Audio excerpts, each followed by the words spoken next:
So what I'm trying to do here is make a series of pots where I can play with a technique called Dolce Raku, where I'm going to make a pot that looks a little bit like that. So it's the decoration and the fire that I'm more interested in. But as I said earlier, you also have to pay attention to the form and the expression of your pot. A thirsty dog outside lapping up some water.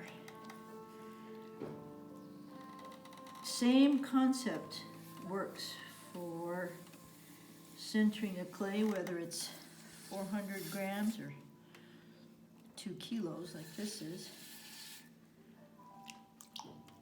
that you want your right hand to push into the center and you want your left hand to be right over the top of your pot. Otherwise, if I just push with my right hand, the pot will come out.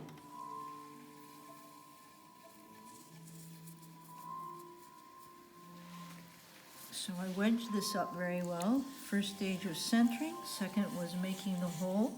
The third is taking my hand to the right hand side, pulling the clay to 4 o'clock and opening my base.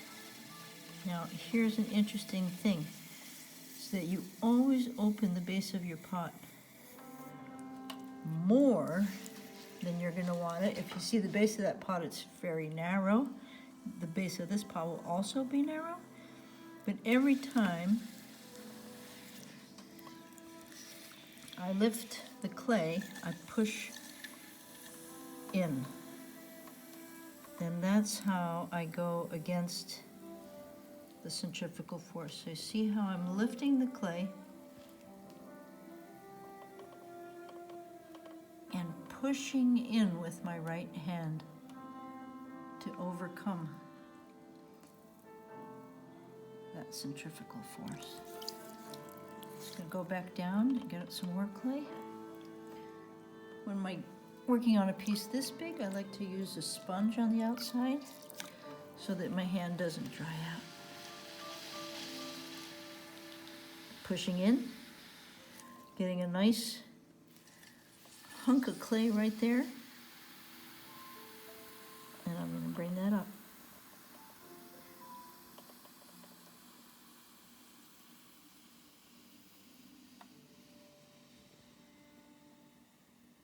And that's called a pull.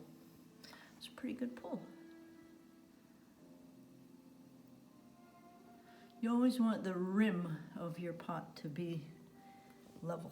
So I do a 1, 2, 3. It's got nowhere to go but in the center. So because I know I'm going to open this up and blow it out, I don't really want to make it too much thinner. Let's hope I didn't make it too thin already. And now I'm going to start shaping my pot. So that's what you don't want to do. You don't want to hit your rim, but then go back and put it on the center.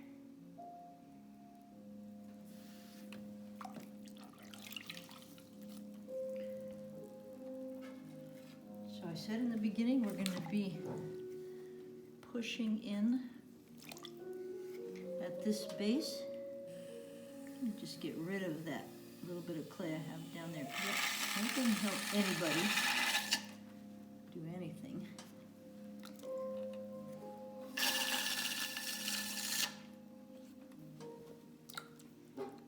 And now once again I'm going to push in.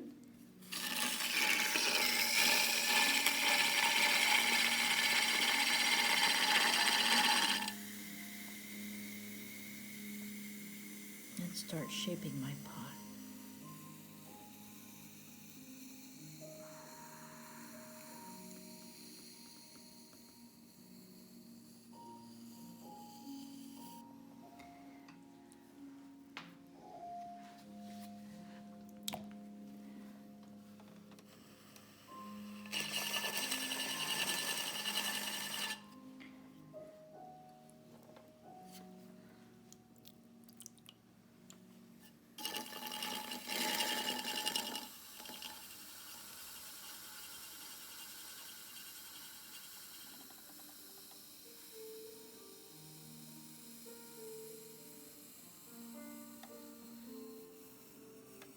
pushing out, making a little bit of a belly.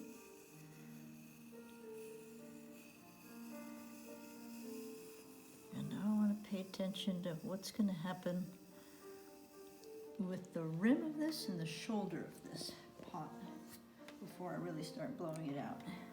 I think this is pretty good down here.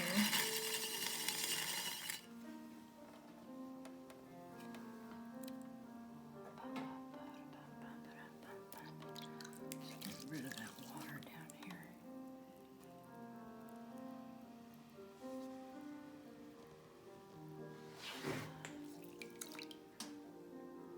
See, I think I want this a little bit.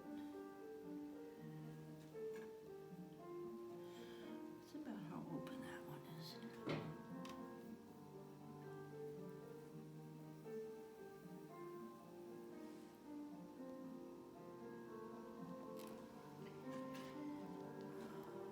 Hilton Hotels.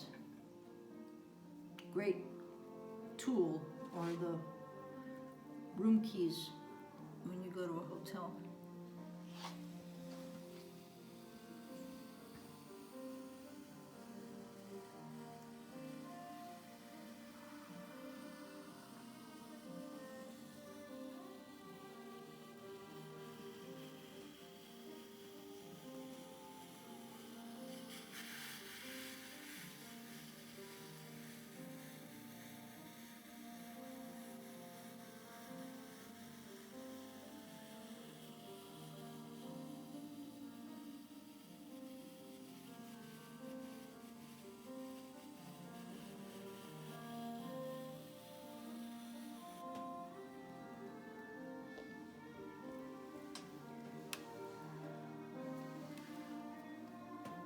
So what I want to do is I want to lift this right here up and then push it out.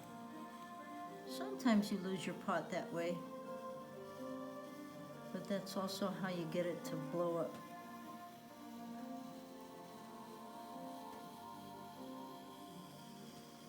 I think I'm at the maximum blow up. If I push it out anymore, but it needs a little bit right here. Can you see that? There's a little bit flat right there. So this is the trickiest part right here, is holding on. Sometimes what I do here is pull out my trusty little hair dryer and dry the pot just a little bit, and then I push on it some more bit. See if we can do it here.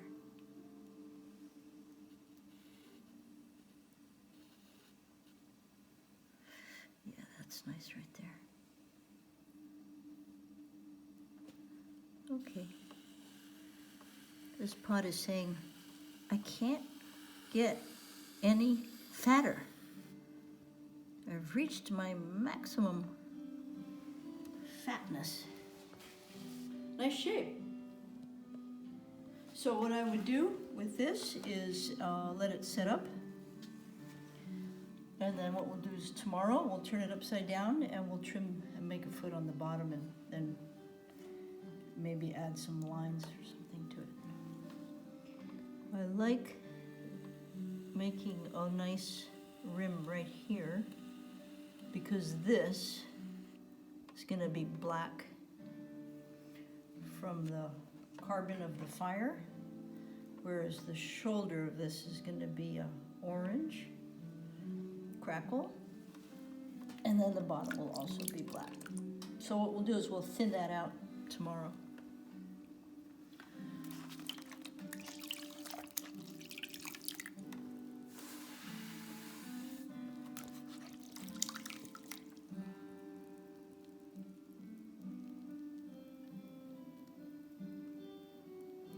It's paying attention to the little details that make the difference between a beautiful pot and an okay pot.